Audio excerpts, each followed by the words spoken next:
habarsız cemalından görkünden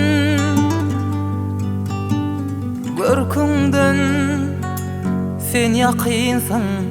bir vara her kimden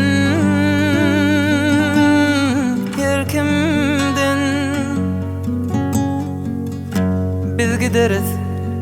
bu dünyanın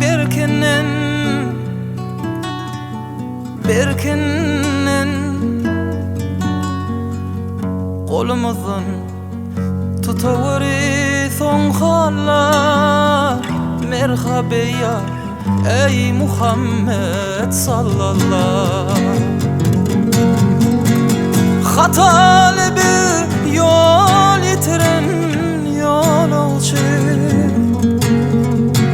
bu dünya bir insan için gölüçü imanın gayreti munna yalancı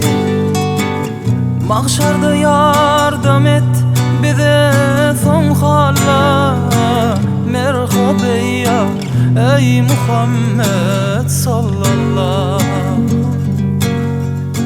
ey Muhammed ey Muhammed ey Muhammed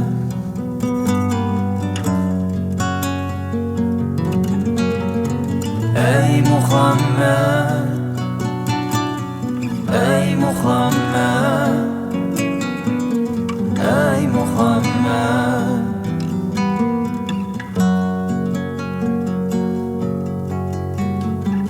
Kur'an'ın paylasın kelamı Allah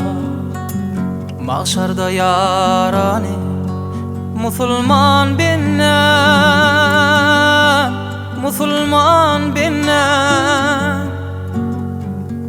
müminleri dozak içine koyman